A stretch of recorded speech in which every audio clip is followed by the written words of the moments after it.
I did start real estate in the mid-70s and, in the local area, selling units, land, a lot of land packages. And then I thought, well, to do it properly, I think I should get my licence. But didn't realise how hard it would be. It was 3 nights a week and it took me 3 years. That's how long the course was. So then I had this opportunity. It was a down market and I realised that this agency weren't doing it too well, so I approached them.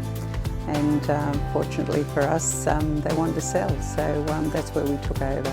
So that was back in 1989, and I was receptionist, and we had a property management as well. I got my start with the business back in '93. Originally I was thinking it might be just a try and see how it went, but obviously I've hung around. I actually did start prior to that in the business back in the early 90s, around 1990, as a part-time receptionist, weekend work, collecting rents and taking inquiries in that time, helping mum out in the early days. Times then were very different to now.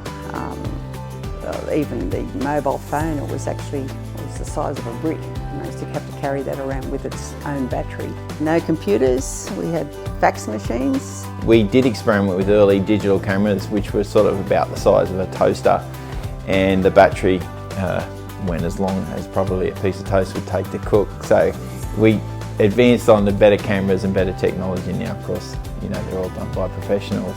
Things were a bit different fashion-wise as well. I remember I had my favourite olive green suit and I had some puffy shirts as well. So it was quite a different time. Then grandchildren come along, and which was a very exciting time for Grandma. So I found it difficult to have to turn around and come to work, and I had the grandchildren there that I really wanted to spend some time with. So then I handed it over to my son Matt, and never looked back actually. During the course of the business, we've always tried to improve things. We were sometimes dealing with a franchise, and we found that people knew us so well that they actually didn't have as much ease finding us when we were with the franchise.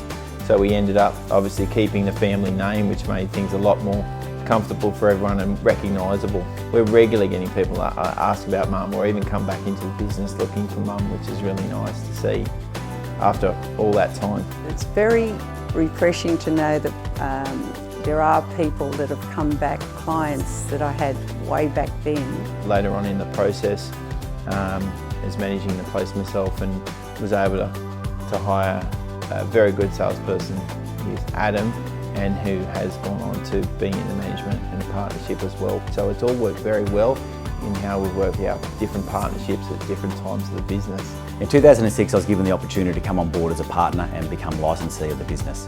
Since then, we've been focusing on giving great customer service and building our sales team around us to give back great support to the community.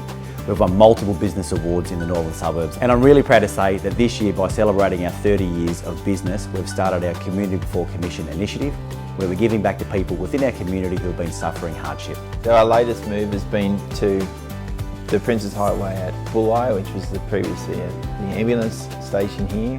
And it's been a steady progression from the small place we had over on the north side of Thirroul to expanding that, then to expanding over to the south side of Thirroul to a bigger premises, and now bigger again to accommodate a growing team. We're very proud to be celebrating 30 years in this business, and we're looking forward to a bright future ahead.